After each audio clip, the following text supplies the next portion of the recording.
So by now you know that light is really important for your circadian rhythms, for metabolic health, for improving sleep and recovery, memory and focus. Well, in today's video, I'm going to share with you a way that you can assess your light hygiene in your house, your apartment, your condo, or your workspace with a light meter. This affordable $29 light meter, I'll link it below. I found it on Amazon.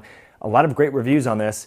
And it's the tool, honestly, I wish I would have had like 5 or 6 years ago, because little did I know that the light bulbs in our home, which we've moved away from the compact fluorescent light bulbs and have the incandescent light bulbs, they still emit too much light that is what is considered optimal for circadian rhythm physiology, for melatonin release, growth hormone, and much more. So here's essentially the parameters that you want to look for. During the day, you would like to be exposed to more than 250 lux at the level of your eye of light.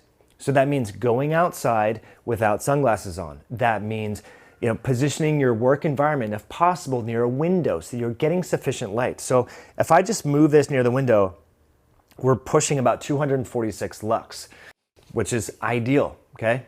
Ideally, it'd be a little bit more than that. But if we turn this way, we're only getting 70 lux, okay?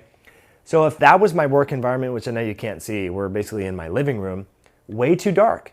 That darkness is not entraining the cortisol awakening response. It's not entraining my body's circadian clock system, okay? So during the day, just remember, over 300 lux as much as possible, okay? You don't have to say, well, is it 7.6 hours? Just as much as possible. Just use this to get a good idea about how lit or how much light is in your environment. In the 3 hours before bedtime, again, this is an expert consensus panel. We reviewed the paper. I'll link that video below, and then also put it right here. That panel found that in the 3 hours before bedtime, you do not want to exceed 30 lux. So you might be saying, what the hell is 30 lux? Like, is this watching TV? Is this on my phone? What lights can I have on in my house? I don't know.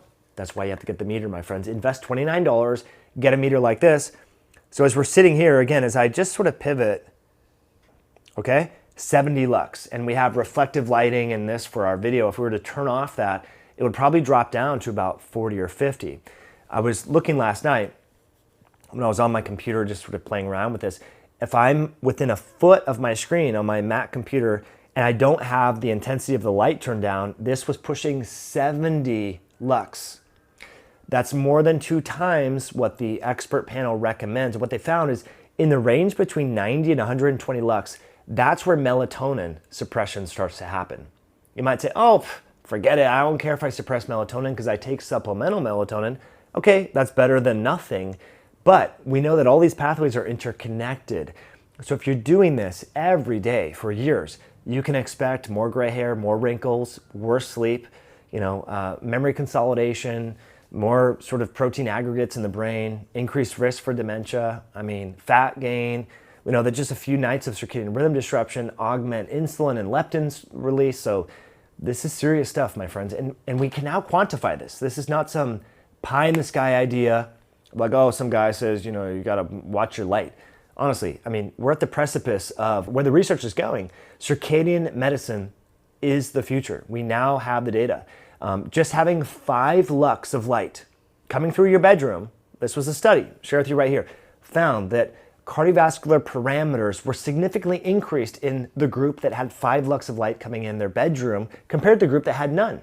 This is real. And this is, your eyelids are a buffer against light, but they're not blackout shades, as you know. That's why you can't, fall asleep in Alaska at 11 o'clock during the summer months, right? Because the sun is coming through your eyelids and light is influencing that. These intrinsically photosensitive retinal ganglion cells that are here, they are picking up on that light cue.